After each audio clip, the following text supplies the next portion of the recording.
Génial. Mais en tout cas, en deux mots, Nextdoor est un projet entrepreneurial qui est né à la base de Bouygues Immobilier.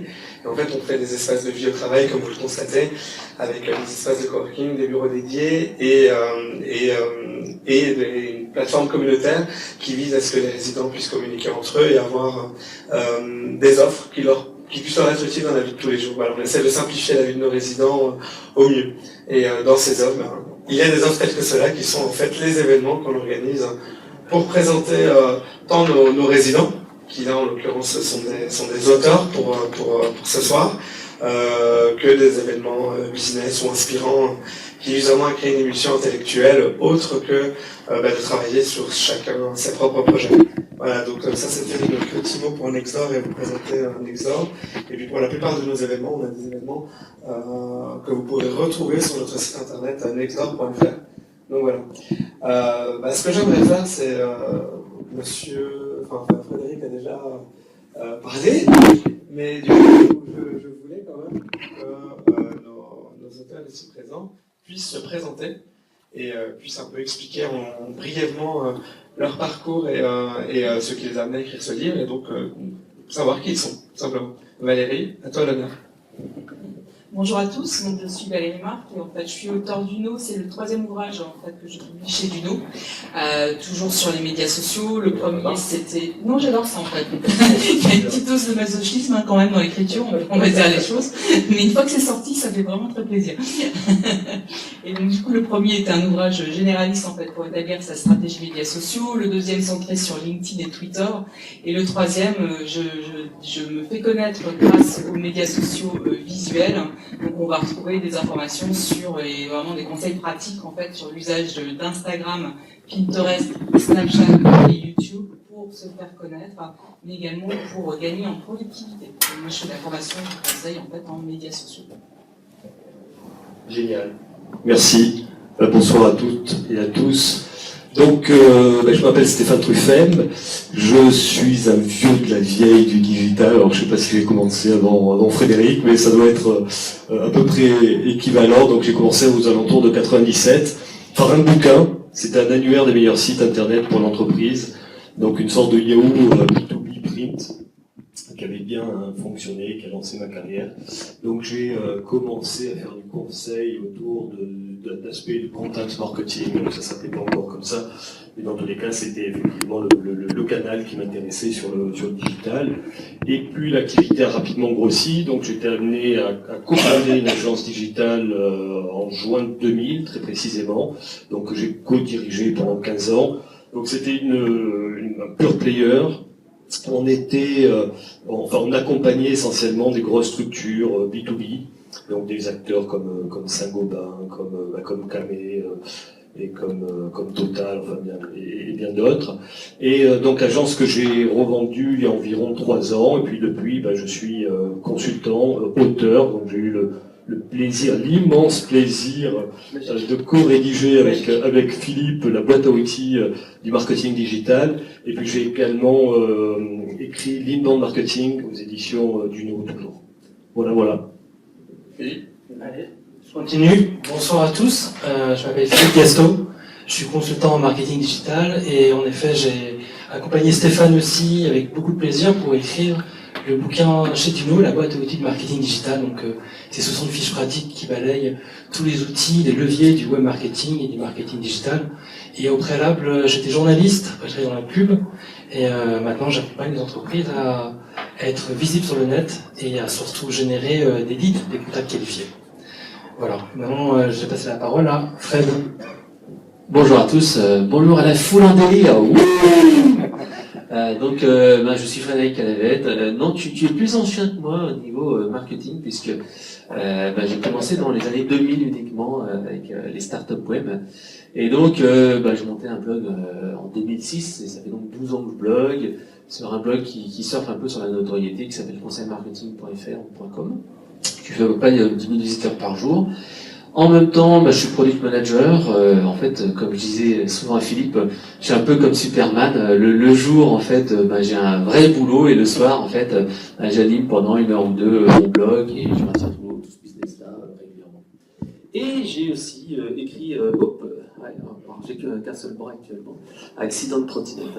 Et donc, en fait, j'ai écrit un bouquin qui s'appelle Le Growth Hacking, parce que c'est un sujet qui m'intéressait beaucoup, puisqu'en fait, moi, pendant des années, comme j'avais pas beaucoup de temps pour le faire, et ben tout simplement, je faisais ce qu'on appelle l'efficacité maximale. C'est-à-dire que c'est essayer d'en faire un maximum de choses en un minimum de temps avec un minimum de moyens. Et c'est ce qui était le Growth Hacking. Et donc, c'est pour ça que ça m'a fait tilter et que j'ai sorti ce bouquin l'année dernière. Alors pour commencer, la première petite question est dédiée à Philippe. Par où commencer quand on lance une stratégie digitale? Alors ça sera sûrement le fil rouge de nos échanges et n'hésitez surtout pas à interagir, nous poser des questions, nous interrompre s'il le faut. Quand on se lance dans une stratégie digitale, j'ai tendance à m'arrêter sur les besoins et surtout les objectifs. Pourquoi on y va? Que le digital c'est très vaste, hein. Le numérique c'est le web, donc les réseaux sociaux, c'est internet. Et pourquoi on y va? C'est-à-dire que parfois je me retrouve devant une entreprise avec laquelle je peux être amené à l'accompagner et il me dit écoute Philippe, je voudrais être sur les réseaux sociaux. Je dis, très bien, ok, pourquoi? Parce que tout le monde y est. Alors, je dis, non, ça c'est pas un objectif ça. Ou alors en B2C on va me dire on va envoyer un emailing pour promouvoir le dernier produit que la R&D vient de sortir. Je dis, d'accord, mais à qui tu vas t'adresser? Donc en fait, si on réfléchit bien, chaque action menée doit répondre à un objectif qu'on va se poser. Alors en marketing, il y en a souvent 4, plutôt 3. On va plutôt se dire qu'on va soit chercher la notoriété, soit chercher à recruter, donc prospecter en vue de générer des leads, ou alors de fidéliser. À partir de là, si on se dit que sur les réseaux sociaux, une entreprise décide d'y être, on va lui dire ok, donc l'objectif que tu cherches, toi, c'est la notoriété. Très bien. Donc on va créer une communauté. On va créer une communauté, ça veut dire quoi? On se donne l'objectif, 200 abonnés à la page LinkedIn en 2 mois, 3 mois, très bien, l'objectif est posé. Comment on fait maintenant pour l'atteindre? Alors là, on va mettre en place plusieurs actions de marketing digital. Ça peut être de la publication de contenu sur la page LinkedIn, ça peut être la participation à des groupes, ça peut être les notifications des membres qu'on va générer en favorisant la recommandation par exemple. Si on reprend l'exemple de l'emailing en B2C sur la promotion d'un nouveau produit, si l'objectif est de prospecter, eh bien évidemment on va aller chercher une base de données qualifiée qui ne fait pas partie de son CRM. Vous voyez là, en fait, on est en train de se dire qu'avant de bâtir une stratégie digitale, on a besoin de réfléchir et de comprendre ce qu'on va aller chercher. Pour dégager ces objectifs, ils dépendent d'un travail en amont, que vous connaissez probablement tous, bien sûr, c'est de faire un diagnostic interne et externe, savoir quelles sont ses forces, ses faiblesses en interne, et puis à l'externe, ça veut dire qu'est-ce qu'il y a sur mon marché, quels sont mes concurrents, qu'est-ce qu'ils font, et à partir de là, on va commencer à tout doucement construire sa propre stratégie digitale. La stratégie digitale, en fait, aujourd'hui, on peut se dire qu'elle évolue, qu'il y a de nouveaux leviers, des nouvelles actions. On entend parler de beaucoup de mots un peu barbares, le growth hacking, Fred en parlera tout à l'heure. Mais parmi ceux-là, il y en a un premier que j'ai envie d'aborder, c'est sur l'inbound marketing. Mais du coup, qu'est-ce que c'est? Et du coup, qu'est-ce que c'est, Fred, Stéphane? Alors, très bonne question. L'inbound marketing, tout simplement, c'est l'art d'attirer vos clients vers soi et d'éviter finalement d'opter pour une communication trop intrusive. Donc comment on va faire pour les attirer? Tout simplement en leur délivrant de la valeur. Et là, c'est véritablement le point central qui est absolument, je dirais, capital. C'est finalement quelle valeur je peux délivrer sur les canaux digitaux sans forcément penser commercialement. Donc ce qui est vraiment intéressant, c'est finalement toutes les interactions que je peux produire en dehors de mon tunnel de conversion. Ok, j'ai un tunnel de conversion, il va falloir que je traite d'interactions optimales pour des gens qui sont intéressés par mes offres, mais il faut également... C'est normal? Ok. Donc il faut également, j'ai l'impression que le micro ne marche plus, mais bon, peu importe. Il faut également que aujourd'hui, que j'arrive à délivrer de la valeur auprès de personnes qui n'ont pas forcément en tête d'opter pour mes offres. Et donc ça, très souvent, ça va passer par du content marketing, ça va passer aussi par un positionnement, et donc ensuite, on va pouvoir délivrer ce content marketing notamment à travers les médias sociaux. Donc voilà un peu ce qu'est l'inbound marketing. Au-delà de ça, c'est une méthodologie qui va s'orchestrer en quatre étapes. Alors je crois que le gros hacking, c'est 5, donc c'est malgré tout des tactiques, des techniques assez proches, assez similaires. Je lui préfère l'inbound marketing parce que je la trouve plus simple.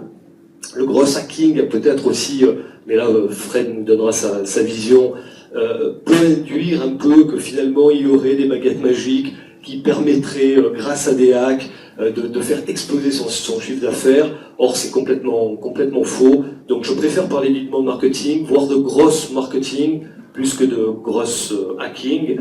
Mais bon, encore une fois, Frédéric va défendre son bouquin et puis sa vision du gros hacking. Mais avant que Frédéric ne défende sa vision du gros hacking, Valérie parlait de médias sociaux. Et quelle utilité peuvent avoir les médias sociaux visuels pour une entreprise? Alors, déjà, on va se caler sur une définition. Moi, ce que j'entends par médias sociaux visuels, ce sont d'abord Instagram, Pinterest, Snapchat, et on va rajouter YouTube. Alors, le visuel est de plus en plus important, c'est pour ça qu'on se pose la question. Gardez en tête également qu'Instagram, l'année dernière, est passé en France devant Twitter. Donc, c'est la raison pour laquelle, en fait, de plus en plus d'entreprises se posent la question, en fait, de l'utilité d'un Instagram ou de ces autres médias dont on entend parler. Et en fait, quand on se pose la question à quoi servent ces médias, c'est effectivement la bonne question à se poser. Parce qu'on va voir qu'ils peuvent avoir différents objectifs ou différentes utilités. Alors, si on voit les 3 principaux usages que l'on peut en faire, on va avoir un premier usage qui est un usage classique, qui est un usage de communication. Donc oui, je peux me faire connaître grâce à Instagram. Oui, je peux me faire connaître grâce à Pinterest. En fait, vous avez des entreprises qui arrivent à le faire. Évidemment, YouTube, voire même Snapchat. En fait. Donc ça, c'est le premier point. C'est je peux les utiliser pour me faire connaître ou pour fidéliser mes clients ou pour conquérir de nouveaux clients. Donc, usage de communication assez classique. Le deuxième usage possible, c'est plus un usage de productivité personnelle, et ça, on va pouvoir le trouver sur un Pinterest ou sur un YouTube, où globalement, je vais utiliser Pinterest pour organiser ma veille, pour organiser ma curation, en fait, aussi, pour me trouver du contenu intéressant. Mais simplement, j'ai interviewé, en fait, des consultants qui faisaient des tableaux sur Pinterest, qui étaient des tableaux thématiques, dans lesquels ils retrouvaient les articles qu'ils trouvaient intéressants. Et juste par le visuel, ça les aidait, en fait, à juste mémoriser aussi tous ces éléments. Ça, c'est le deuxième type d'usage. Et troisième type d'usage, en fait, c'est projeter une expertise. Et là aussi, l'outil visuel qu'on peut utiliser pour projeter son expertise, ça va être YouTube. Et donc là, on peut totalement se retrouver dans des usages vidéo. Donc le point essentiel, quand on commence à s'intéresser aux médias sociaux visuels, c'est de se poser la question de cet objectif. Le deuxième point essentiel, c'est je m'adresse à qui? Parce que globalement, Instagram, c'est super, il y a une grosse audience sur Instagram, beaucoup d'engagement, plus d'engagement sur Instagram que sur Facebook. Mais concrètement, si je vends du matériel pour équiper les personnes handicapées, ça va être compliqué en fait d'avoir un ton visuel adapté pour Instagram. Donc on va là aussi se poser la question si Instagram doit être un média social prioritaire pour nous, est-ce que c'est adapté par rapport à nos produits ou à nos services? Voilà. Mais alors du coup, on en arrive à comment faire développer la croissance de son entreprise, ou en tout cas la disrupter avec le gros hacking. J'aimerais juste rajouter un petit point. C'est qu'aux États-Unis, aujourd'hui, enfin un peu longtemps, on passe du gros hacking au hustler hacking. Donc du coup, maintenant, sur quel cours on joue en fait? En fait, ce qui se passe, c'est que là, on a parlé tout à l'heure de stratégies qui sont en fait générer de la notoriété, de la visibilité, etc., etc. Le gros hacking, en fait, vient des startups américaines. C'est-à-dire qu'elles n'ont pas le choix. Soit en fait, elles réussissent, soit elles meurent. Et donc, en fait, elles sont prêtes à mettre en place des stratégies un petit peu astucieuses, souvent à la limite de la légalité, voire hors de la légalité. Et donc, c'est innovate or succeed or die. Donc, en fait, elles n'ont pas trop le choix et elles ne sont pas du tout dans une optique, voilà, je crée de la visibilité, je fidélise et tout ça. Je suis vraiment dans une optique, je dois avoir de la croissance rapidement et prouver ma traction. Donc, le gros hacking, c'est vraiment ça. Sachant qu'il y a en fait 2 éléments clés dans le gros hacking. Il y a growth et hacking. Le problème, c'est que tout le monde retient hacking. Or, hacking, en fait, c'est les trucs et astuces qui vont permettre d'aller capter de la croissance beaucoup plus rapidement. Alors, c'est pas nouveau, ça date pas d'hier. À chaque fois, je donne quelques exemples français qui sont assez intéressants. Par exemple, j'ai un de mes amis qui a travaillé chez QuelJob pendant un certain temps, le job que vous connaissez. Mais au départ, qu'est-ce qu'ils ont fait? Ils ont pompé les adresses, les annonces d'offres d'emploi de tous les autres sites internet alors qu'ils n'avaient pas d'autorisation, et ils ont mis sur un site web. Un autre exemple hyper connu que vous connaissez, un certain Xavier Niel, je ne sais pas si vous connaissez ce gars-là, il est un peu dans le business.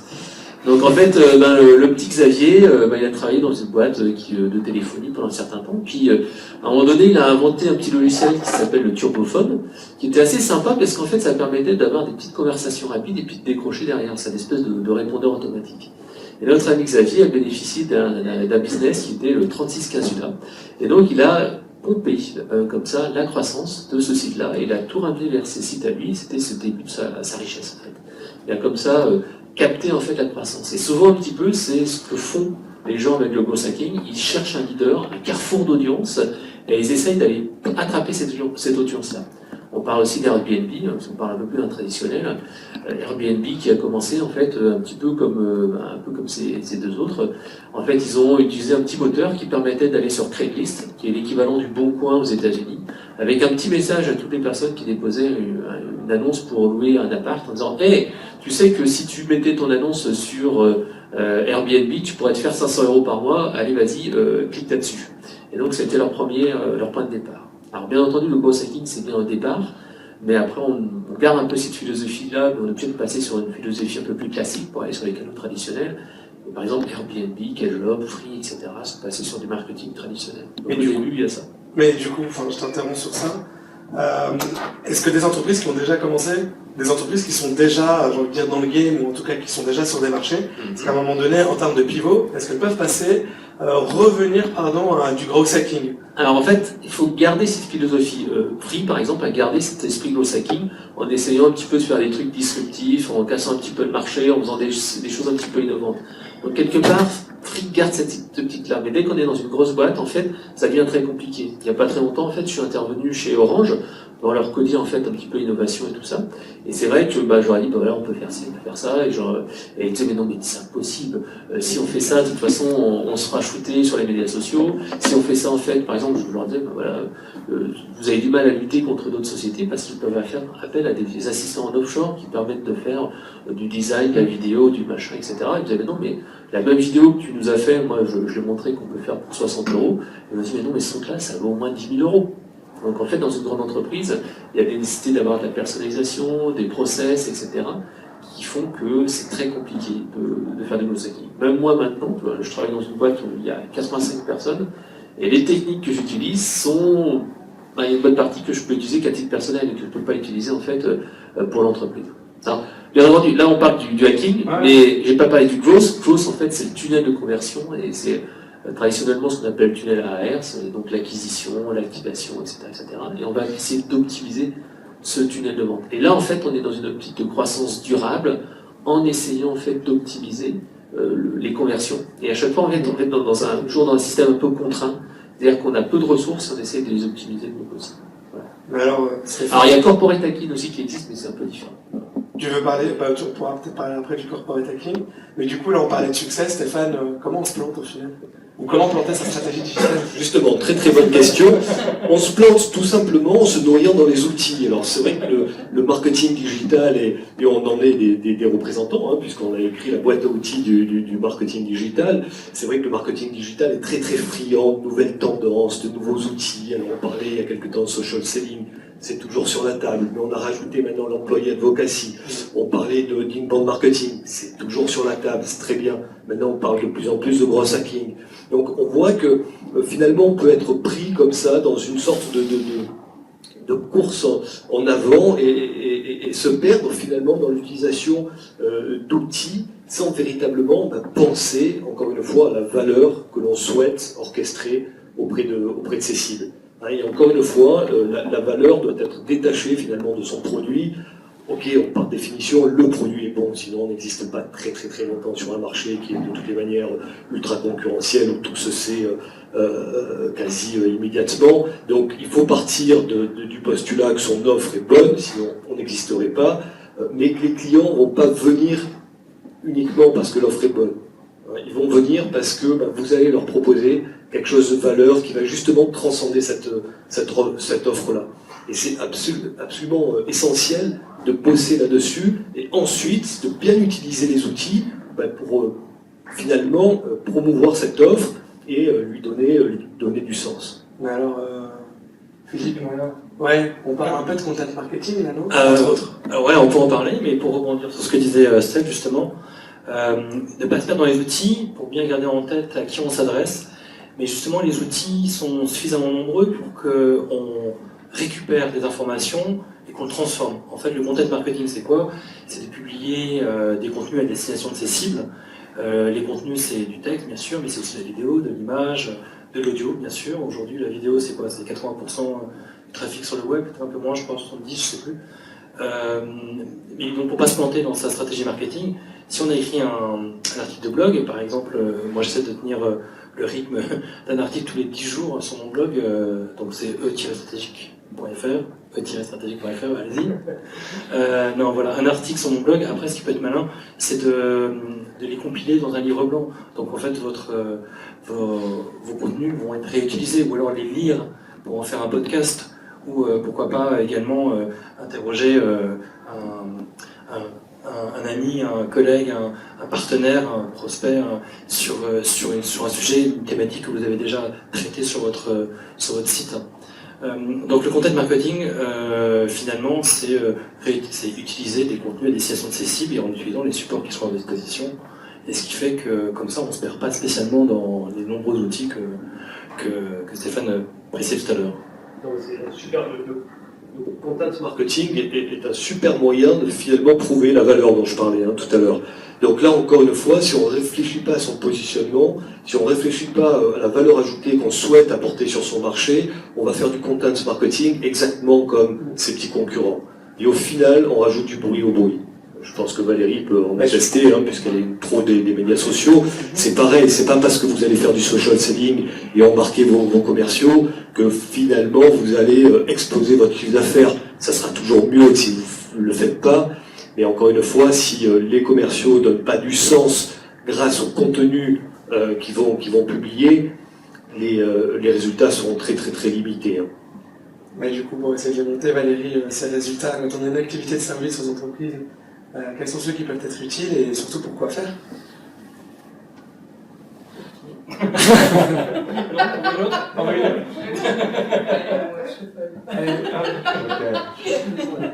C'était l'événement d'hier, je pense. Non, c'était bien son événement aujourd'hui.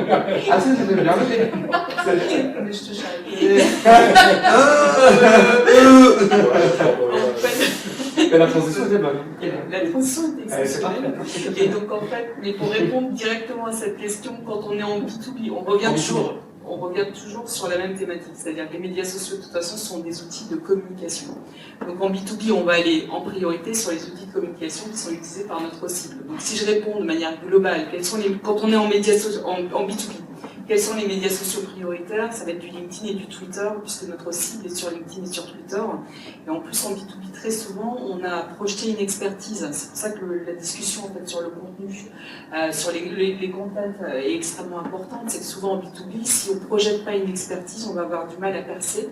Et évidemment, il faut trouver une expertise qui est la nôtre, mais qui soit importante également pour notre cible de communication. Donc comprendre la douleur de notre cible va être essentiel en fait, dans ce sens-là. Donc en B2B, médias sociaux, on va se concentrer sur LinkedIn et sur Twitter. Après, ce qui est intéressant quand on descend sur les médias sociaux visuels, c'est de travailler un Pinterest et un YouTube, parce que c'est là qu'on va trouver des contenus intéressants, ou que l'on va pouvoir projeter son expertise. En fait. Donc YouTube, j'ai interviewé en fait, des gens qui arrivaient à percer, à faire émerger leur expertise grâce à des vidéos YouTube, mais là aussi il y avait une consultante en marketing, elle avait commencé par elle n'était pas connue du tout au départ, elle avait commencé par des vidéos, c'est quoi une SWOT? Et globalement, pendant 10-15 minutes, elle expliquait, et on pouvait être sur du contenu long, 10-15 minutes, pour expliquer clairement ce qu'était une SWOT, comment elle a travaillé. Ça n'intéresse pas tout le monde, mais en revanche, ça l'intéressait. En fait. Elle a réussi à émerger grâce à ça. Et par la connaissance des sujets qui intéressaient en fait, son audience. À moins qui? Ouais. Et en B2C, donc les médias sociaux prioritaires, donc Facebook évidemment qui est un carrefour d'audience. Le problème maintenant sur Facebook, c'est que si vous n'êtes pas prêt à payer de la publicité, vous ne réussirez plus à émerger, parce qu'on est vraiment sur le pay per play. Donc on va compléter en fait avec de l'Instagram maintenant, puisqu'on arrive à avoir un meilleur taux d'engagement sur Instagram que sur Facebook, à condition de pouvoir engager une ligne éditoriale visuelle. donc à condition de pouvoir faire des visuels attractifs et d'optimiser tout ce qui est à notre disposition sur Instagram pour émerger, donc de bien travailler la légende, d'être beaucoup dans l'interaction en fait avec les utilisateurs, avec les Instagrammeurs pour pouvoir vraiment percer. Donc, et effectivement, alors, on ne s'ennuie jamais dans les médias sociaux, donc il y a des nouveautés en permanence. Et donc depuis une dizaine de jours maintenant, il est possible, alors que Instagram c'était, jusqu'à il y a 10 jours, Instagram c'était un outil de notoriété et image. Donc on pouvait se faire connaître, se faire aimer grâce à sa présence sur Instagram. Il y a 10 jours, a été lancé en France la possibilité en fait sur des photos partagées de mettre des liens vers des pages produits, en fait, vers des fiches produits. Donc du coup, on peut maintenant avoir une dimension shopping en fait à Instagram. Alors il y a un certain nombre de conditions à remplir pour y arriver, mais là on va enfin pouvoir faire un peu plus de commerce en fait grâce à Instagram. Alors jusqu'à présent, on était vraiment que sur des objectifs d'image et de notoriété. Là, on va pouvoir faire agir l'audience sur Instagram. Sur des produits acheter. Sur des produits physiques, je crois. Sur des produits physiques, tout à fait. Donc concrètement, vous allez le voir, hein, quand vous voyez un bouton boutique en fait sur une page, un profil Instagram, vous cliquez dessus, vous allez retrouver en fait des photos qui ont été partagées, sur lesquelles le compte a tagué en fait des produits. Quand je clique sur la photo, je vais avoir le prix des produits. Quand je clique sur le produit, je peux aller sur la fiche produit et acheter. Donc là, on vient de faire un pas de géant en fait dans la monnaie, dans la vente sur Instagram. Évidemment, avec l'optique, on n'est pas naïf, hein, l'optique de nous forcer en fait par la suite d'acheter de la publicité pour promouvoir ces images, évidemment. Y a-t-il des questions dans la salle? Mais du coup, moi, j'aurais quand même voulu que tu reviennes sur le corporate hacking. Mais c'est la question. Alors, en fait, le corporate hacking, qu'est-ce que c'est tout simplement essayer de mettre un petit peu de growth hacking dans les grandes entreprises. Et souvent, en fait, c'est les grandes boîtes qui ont un petit peu peur, justement, de l'ubérisation et tout ça, et qui se disent, ok, d'accord, il y a des petits jeunes qui sont capables de mettre des outils d'automatisation, d'essayer de penser un petit peu différemment le business. Et donc, en fait, c'est ça, c'est qu'en fait, le corporate hacking, c'est essayer souvent de repérer quelqu'un qui est passionné dans son entreprise, ou quelqu'un, ou un stagiaire, ou même un petit jeune qui débute, et qui est là pour, en fait, changer un petit peu les habitudes et remettre en question les choses. Parce que vous l'avez dit juste avant, le problème, c'est que ça bouge énormément. Même moi qui suis de manière régulière, j'ai un mal fou à voir et à suivre tout ce qui peut se faire. Par exemple, là, tu vois, un dernier hack, vraiment simple, je l'ai appris il y a 2 jours, alors que ça existe depuis des semaines, je suis sûr. C'est en fait quand tu fais une vidéo comme là on est en train de faire là sur Facebook, toi il n'y a plus de bouton acheter, commander, tout ça. Mais pourtant tu peux l'avoir gratuitement. C'est-à-dire qu'en fait tu prends ta vidéo ou ton article, ça marche surtout bien pour les vidéos, tu prends ta vidéo, tu fais boost, comme si tu allais le booster pour en fait faire une promo. Sauf qu'en fait, quand tu fais ça, il va te proposer de mettre un bouton pour commander, pour acheter. Donc tu mets ton lien pour faire commander, acheter, en savoir plus. Puis après, tu vas dans ton Facebook gestionnaire de publicité et tu désactives ta pub, mais le bouton il reste. Donc en fait, un petit truc comme ça, tu dis waouh, il faut vraiment le suivre. Et c'est pour ça que moi souvent, en fait, je suis pas mal de communautés. Il y a Growth Hacking France, growthhacking.fr, growthhackingfrance.fr, je crois, ou growthhacking.fr, et la communauté Growth Hacking francophone qui est vraiment super active sur Facebook. Mais encore une fois, attention. Parce qu'en fait, souvent, c'est des gens qui maîtrisent pas tous les tenants et les aboutissants, et parfois, il y a du vol de données, il y a du spam, il y a plein de choses qui sont totalement illégales et qu'il faut pas faire. Par exemple, il y a plein de gens qui disent, mais tiens, je vais aller récupérer des infos sur page jaune, or c'est interdit par les CGV de page jaune, etc., etc. Donc, il faut quand même faire attention, il y a plein de choses comme ça qui existent, et ça bouge beaucoup, mais tout n'est pas forcément hyper légal. Est-ce que il y a des questions? Je vais te donner le micro pour le... Oh bon, ta question peut intéresser les millions de personnes qui nous écoutent. Pour poursuivre un petit peu sur le growth hacking, est-ce que tu pourrais nous donner quelques exemples concrets d'opérations et de typologie de résultats? Il y a plein d'exemples. Alors un exemple, on parle de LinkedIn, il y a un super outil que je recommande d'utiliser à tout le monde, c'est un outil... Alors, est-ce que c'est du growth hacking? Ça va voir. En fait, c'est un outil en fait, qui s'appelle LinkedIn Helper, ça coûte $15 par mois. C'est un petit outil super simple qui te permet en fait de faire ta recherche. Par exemple, je cherche tous les directeurs commerciaux qui sont à Paris, ou tous les directeurs commerciaux qui parlent le français et qui sont aux États-Unis, au Canada par exemple. Donc tu vas les sélectionner et en fait il va te faire une invitation personnalisée. Il va dire bonjour Michel et en fait tu fais, tu as ton message d'invite qui part. Alors bien entendu il faut mettre de l'humain. Donc faut pas dire je vais te faire une promo, je vais te vendre un produit, mais il faut dire voilà, moi par exemple je fais ça parce que je travaille dans de l'expérience client. Et je vends des logiciels de centre d'appel, des logiciels d'enquête de SAT et tout ça. Et donc je dis, voilà, je cherche les gens qui sont responsables de l'expérience client, responsables de centre d'appel et tout ça. Je dis, bonjour, je suis passionné d'expérience client, ce qui est vrai. Et donc après, hop, je leur envoie ce premier message. Ensuite, derrière, en fait, quand ils acceptent, je peux leur envoyer un deuxième message qui n'est pas personnalisé par contre, mais qui est une signature auto, où je leur dis, tiens, télécharge ma BD, parce que j'ai fait une petite BD en offshore, une cinquantaine d'images, c'est la BD de l'expérience client avec 57 conseils pratiques. Et donc en fait, voilà, je leur propose d'aller là-dessus et je récupère après leurs coordonnées avec un système où il y a un autre livre blanc, parce qu'il y a la BD bien sûr totalement gratuite, accessible, mais en même temps il y a un petit livre blanc sur le pilotage de l'expérience client et là, bon, forcément t'espères avoir un peu de trafic là-dessus. Quel ratio à peu près tu peux obtenir justement entre ta cible, ton audience de départ, enfin ta cible de départ à qui tu as envoyé ce premier mail et au final, je sais pas, quelle proportion devient client Alors ça c'est vachement compliqué parce que ça dépend véritablement du produit. Moi en fait, des solutions que je vends, ça vaut à peu près 50 000 à 100 000 euros, voire un peu plus. Donc c'est super compliqué. Je te donnerai plutôt un exemple sur un autre truc, c'est les chatbots. En fait, je vais donner un exemple très pratique. En fait, il y avait un web séminaire qui était organisé par un syndicat, je ne dirais pas lequel parce que après ça, je connais la personne. Donc en fait, il a organisé en fait un séminaire physique avec donc le thème des chatbots. Et en fait, coup de bol, moi j'en vends, mais je pouvais pas être à ce séminaire-là, puis surtout je suis pas intervenant. Donc qu'est-ce que j'ai fait? En fait, ce qui est assez sympa, c'est qu'ils utilisaient, je crois, Eventbrite ou un truc comme ça, ou Evenium. Et donc en fait, il y avait la liste des participants, sauf qu'il y avait juste leur nom, leur prénom, je crois, il y avait leur prénom et leur titre, et pas le nom de la société. Je crois qu'il y avait le nom, prénom et le titre. Et donc tout simplement, j'avais deux choix. Soit en fait, j'allais directement me taper à la main le copier-coller des contacts, soit j'utilisais un petit robot pour le faire, mais bon, c'était un peu compliqué parce que les contacts, j'en avais une partie sur mon compte LinkedIn déjà, donc c'est un peu compliqué.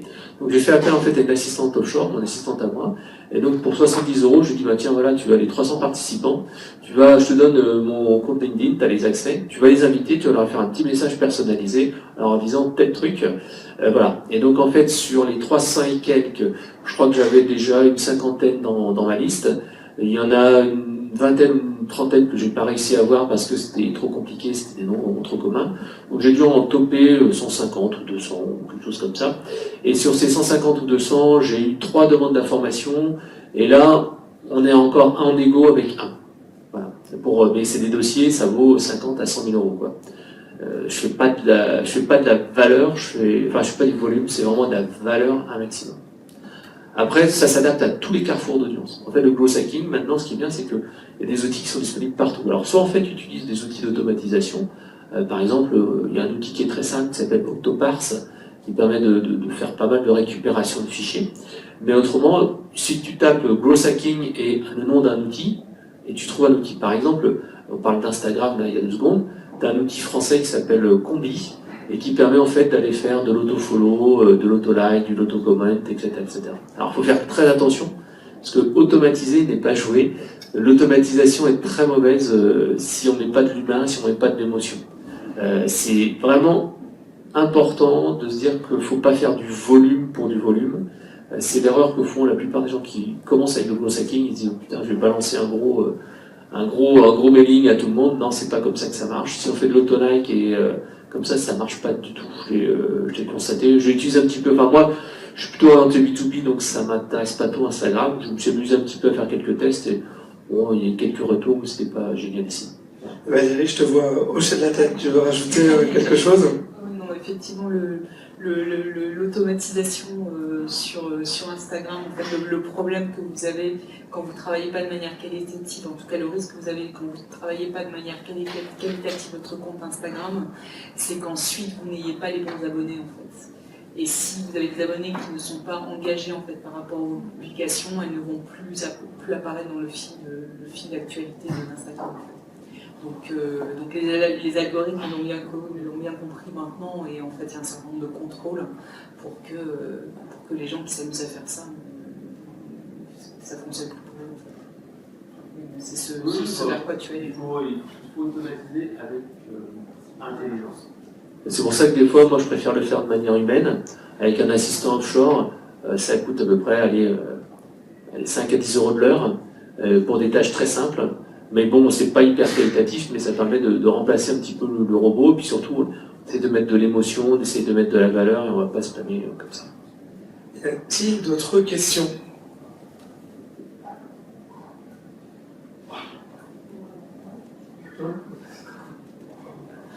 Sur les médias sociaux visuels, où on en est sur le niveau de qualité visuelle requis, si je puis dire, pour une entreprise. Est-ce qu'on doit être sur un niveau de qualité visuelle vraiment hyper pro, ou est-ce qu'on reste dans la mouvance de qualité un peu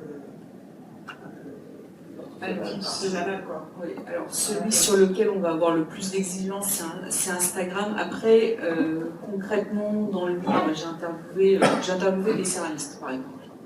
Donc, qui travaillent, j'adore la céramique, il y a une explication, mais concrètement, qui travaillent dans leur studio céramique. Il y en a une qui est installée à Nancy, elle est toute seule dans son studio, elle fait tout avec son iPhone, et globalement, elle compense le manque de qualité académique de ses photos par un intérêt réel de la photo, en fait.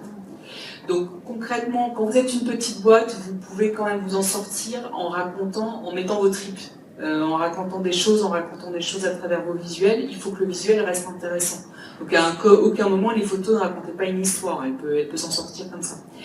Évidemment, quand je suis une grosse boîte dans le domaine du luxe, là je peux pas me permettre ce genre de choses. Donc Instagram reste quand même celui sur lequel il y a le plus d'exigences.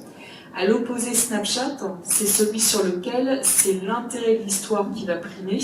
Et on peut avoir des visuels qui sont assez bâclés en fait d'une certaine manière, mais si on fait 3 gribouillis avec une histoire et 2 smileys, mais il y a une story qui est intéressante, qui est ludique, qui est drôle, on va s'en sortir. Donc le point important en fait, c'est de bien connaître les codes visuels de chacun des outils en fait. Pinterest, on est sur de la curation, donc de toute façon, quand vous voulez travailler Pinterest, ce qui va être important, c'est d'être sur la photo verticale, en fait, la photo en mode portrait, et que sur mon site, alors il y a des tactiques autour de ça. Si j'ai un blog et que je veux que Pinterest soit une source de trafic entrant, il faut que je prépare des photos à la verticale sur mon blog, voire une photo qui reprenne le titre de mon article, et plutôt travailler le titre de l'article de manière qu'il soit appétissant. Donc 3 astuces ce sera toujours plus appétissant que le social selling m'a mis mon œuvre. Voilà. Donc il faut bien connaître les codes de chacun des médias en fait. C'est surtout ça qui va être important. Philippe, tu voudrais rajouter quelque chose, ou Stéphane?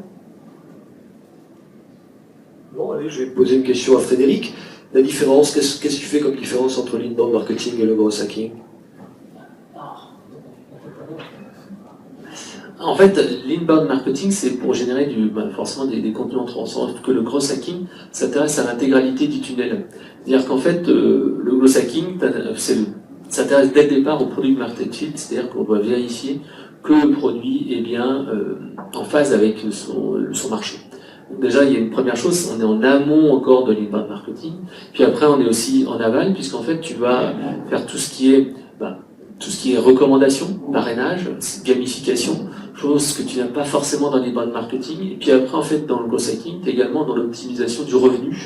C'est la fin, en fait, du tunnel. C'est-à-dire que tu vas essayer de faire en sorte de pouvoir générer plus de chiffre d'affaires avec un volume exact. C'est-à-dire que tu vas faire des offres premium, tu vas faire un système d'abonnement, tu vas essayer de facturer un peu plus à la conso, etc., etc.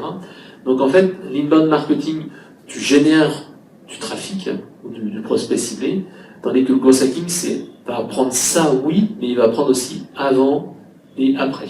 C'est un peu différent. En fait, le growth hacking est vraiment fait pour les petites entreprises qui se disent, ok, j'ai pas de moyens, j'ai pas de budget, mais il faut que j'ai peu de moyens, j'ai peu de budget, j'ai peu de temps, et donc je dois vraiment prioriser mes affaires sur ce qui est super important. Et donc c'est entre guillemets, les fondamentaux pour réussir. Et dès qu'après tu as fait ça, ben, tu passes à du marketing un peu plus traditionnel. Merci. J'ai une question pour Valérie, entre autres. Je voulais savoir si tu crois qu'il y avait encore de la place pour de nouveaux acteurs aux réseaux sociaux, parce que j'ai l'impression que les réseaux sociaux, on a des grands acteurs. Est-ce qu'éventuellement, un petit nouveau pourrait arriver du jour au lendemain, ou pas, à ton avis? Un petit nouveau va essayer d'arriver du jour au lendemain. En fait, chaque année, il y a le dernier nouveau. Enfin, on entend parler de Véro, avant il y a eu Pile. Enfin, il y en a eu plein en fait qui se succèdent. Medium aussi, mais avec des ambitions à la limite différentes. Mais concrètement, chaque année, on va avoir le besoin d'émerger.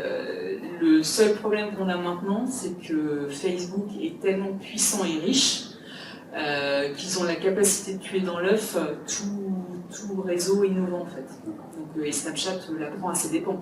Concrètement, Snapchat qui émergeait, qu'est-ce qui s'est passé l'année dernière? C'est qu'Instagram en fait, a copié, Instagram qui appartient à Facebook, a copié un certain nombre de features, de fonctionnalités phares en fait, de Snapchat.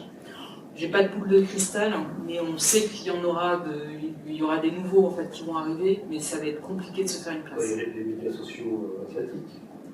Déjà, Parce que WhatsApp, WhatsApp et compagnie, c'est un gros vivier. Dans le messaging, en fait, tu as vraiment aussi une place de toi, tout ce qui est Facebook a essayé un petit peu de réagir avec Messenger, mais quand même WhatsApp, même ma femme et ses amis, ils ont un groupe WhatsApp avec les copines voisines. C'est un truc de fou, quoi. Ils ont quand même réussi à concurrencer Facebook. Ouais. Mais donc il y a des asiatiques, etc. Donc toi, il y a toujours je pense qu'il y a un truc, toi, le podcast aussi, tu vois, ça remonte un petit peu maintenant. C'est un truc un peu plus différent parce que les gens sont dans les transports. Donc je pense qu'il y a toujours une possibilité, mais c'est vrai que les gros leaders ont peut-être une telle part de marché, c'est un peu compliqué. Et puis les gros leaders aussi, ils évoluent. Facebook, on dit qu'il va devenir 100% vidéo, je crois, bientôt. C'était un objectif qu'ils s'étaient presque fixé. Et je crois s'il va y avoir la place pour des nouveaux entrants, il va falloir qu'ils se battent contre ceux qui sont déjà bien là, quoi. Et du coup, la vidéo, c'est probablement le prochain média, enfin c'est le média, c'est le contenu qu'il faut absolument travailler. Frédéric parlait tout à l'heure de LinkedIn avec les vidéos qui est revenu sur les pages entreprises. Et puis, on l'a rappelé tout à l'heure, en termes de trafic aujourd'hui sur le web, c'est la vidéo qui tire la croissance. Ce mouvement de Facebook, par exemple, comment vous voyez arriver ce mouvement-là? Ça a l'air de prendre. Est-ce que vous pensez que ça peut prendre de l'ampleur? Avec le problème qu'a Facebook en ce moment? Je pense que Facebook a pris la mesure du problème en fait. Je pense que ce n'est pas la solution. Donc, ça, on va l'avoir. Après, le problème que j'ai par rapport à ça, c'est que ça fait des années qu'on espère que Facebook vacille.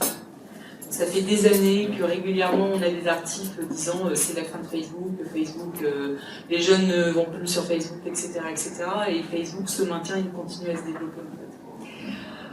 Donc il faut raison garder et ils offrent tellement de valeur. On a beau leur reprocher tout ce qu'on veut, ils offrent tellement de valeur en contrepartie de ce qu'ils nous prennent et ils sont relativement réactifs quand même. Là ils ont pris la mesure de ce qui se passait.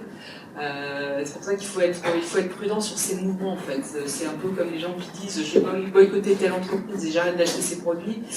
Et en fait on voit que dans le panier de la ménagère on continue à voir les produits en fait. Et j'ai l'impression que c'est un petit peu ça qui se passe. L'histoire de me dira, mais puis j'avais oublié que Facebook, qui a bien compris à un moment qu'il n'était pas très fort sur le mobile, ils ont fait l'acquisition d'Instagram, de WhatsApp, donc ils ont une capacité même d'acquisition financière qui est absolument énorme. Oui, malgré leur taille, ils sont restés aussi très très agiles. Et quand on parle de gross hacking, c'est aussi des acteurs comme Facebook qui savent utiliser ce genre de technique et pour justement se renouveler constamment. Donc la fin de Facebook, c'est pas pour demain, je pense. Probablement la fin de Facebook tel qu'on le connaît aujourd'hui. Ah oui, mais ça, de toute façon. Et l'incidence des chatbots sur la partie, sur les réseaux sociaux et sur la partie vente aussi. C'est toujours pareil, hein. Moi je reviens à ma dimension de valeur, quand on donne du sens, c'est tout à fait pertinent. Quand il n'y a pas véritablement de valeur derrière, voilà, c'est encore un outil qui fera un flop nécessairement parce que les gens ne l'utiliseront pas ou trouveront ça déceptif. Donc toujours penser à cette valeur. Qu'est-ce qu'on peut finalement, à travers tous ces outils-là, qui peuvent être absolument fantastiques, mais finalement, quelle est la valeur qu'on va distribuer grâce à ces outils.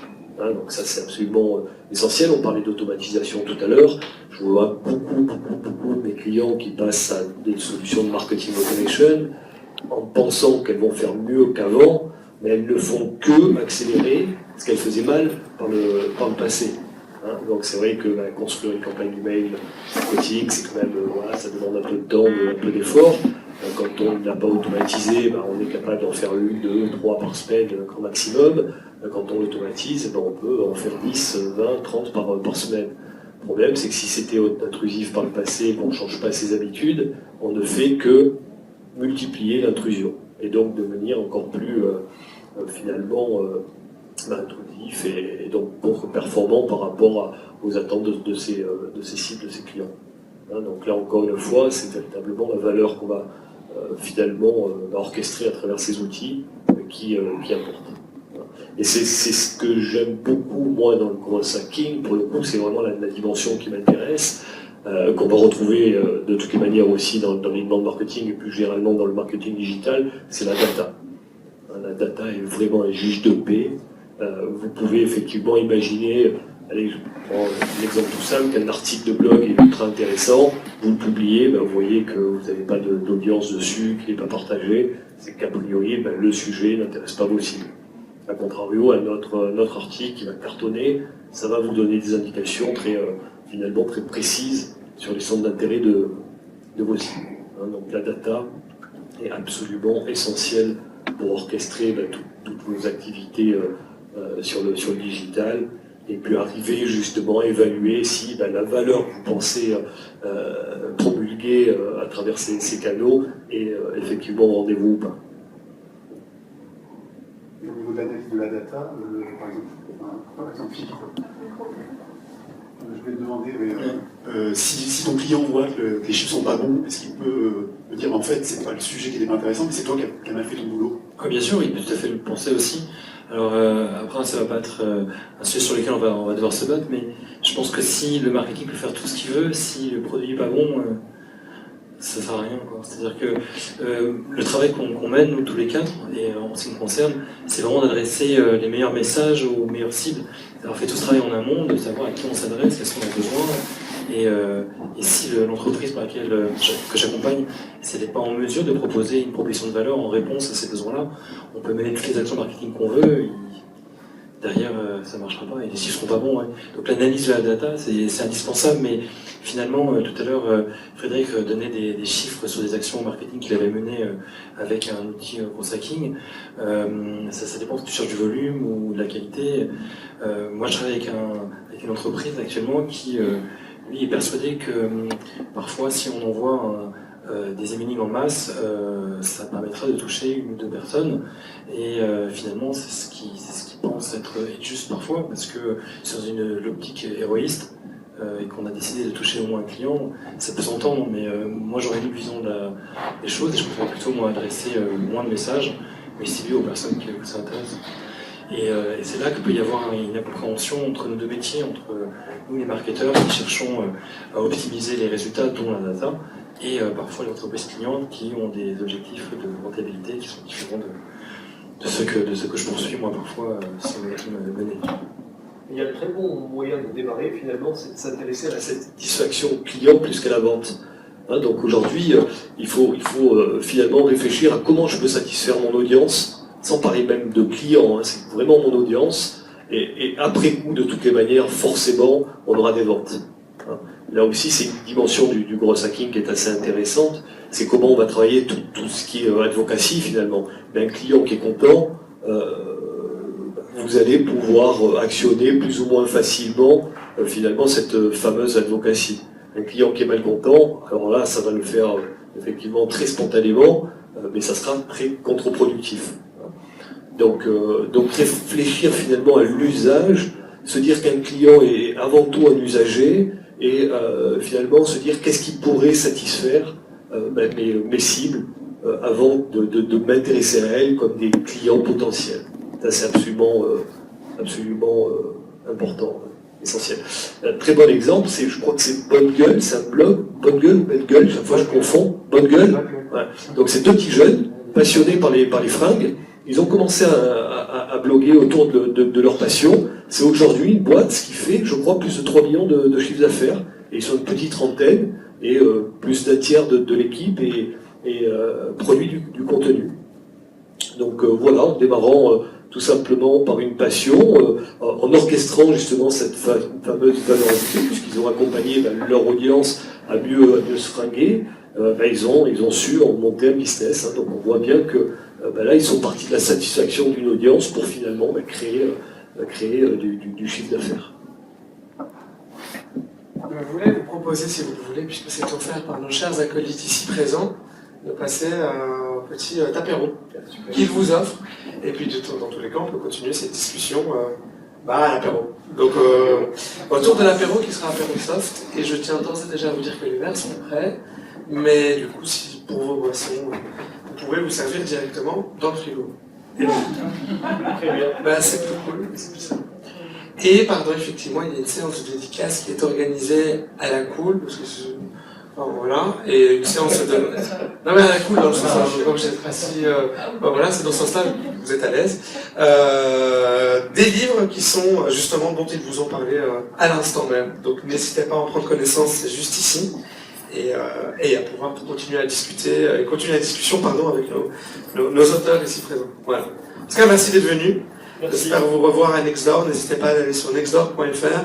Pour ceux qui sont, donc là je vois monsieur, je ne sais pas pour les deux dames ici présentes, pour ceux qui sont en tout cas à la Tour Cœur Défense, ou à la Défense en général, on a une application mobile qu'on a créée qui s'appelle Cœurnet, et où il y a tous les événements de Cœur Défense dedans. Voilà.